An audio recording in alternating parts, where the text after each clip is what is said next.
Una giornata olimpica per Belluno, capoluogo delle Dolomiti, UNESCO Patrimonio dell'Umanità, futura sede dei Mondiali di sci 2021 e naturalmente delle Olimpiadi 2026, il primo grande evento nazionale proprio qui organizzato da Confindustria Belluno Dolomiti, che in occasione della sua assemblea generale ha riunito i numeri uno della imprenditoria, dello sport e della politica nazionale. In mattinata l'inaugurazione lab della LUISS Business School, un polo, un centro di alta formazione a servizio del territorio e quindi delle imprese e dei giovani. Vi facciamo vedere i contributi del presidente della LUISS Business School Luigi Abete, del presidente della Regione del Veneto Luca Zaia e del presidente del CONI Giovanni Malagò.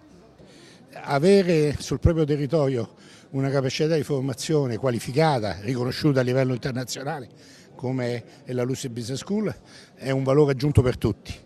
Va nella direzione di pensare al futuro con positività. Abbiamo i mondiali di sci, abbiamo le Olimpiadi, saranno miliardi di euro di giro d'affari, ma saranno anche collegamenti intervallivi. È la business school della LUISS e molto altro ancora. Insomma, Belluno esce da questo medioevo e guarda il Rinascimento. La politica è stata indispensabile, è stata fondamentale di supporto. Però diciamo, la parte legata poi all'aggiudicazione è stata fatta da chi sa di che cosa parliamo. Questo forse potrebbe anche essere un qualche cosa che può aiutare a ragionare in futuro, visto anche i discorsi che sono fatti oggi sul distretto, sull'università. E come dicevo poc'anzi, il clou in Teatro Comunale per l'Assemblea Generale di Confindustria, incentrata sul tema dei giochi di squadra, cui faceva riferimento proprio il presidente Malagò. A fare gli onori di casa la presidente Lorraine Bertona, che è stata molto severa nel suo intervento a richiamare la necessità di tutti nel fare squadra, soprattutto per riuscire a sopperire alla mancanza di infrastrutture. Insomma, senza infrastrutture non ci potranno essere le Olimpiadi 2026, ma non ci potrà neppure essere un futuro dopo. Evidentemente una condizione condivisa anche del presidente nazionale di Confindustria Boccia. L'idea della coesione, di ridurre i divari tra territori, di collegarli attraverso le infrastrutture che sono e dovrebbero essere una delle grandi priorità della politica, ma anche attraverso la cultura.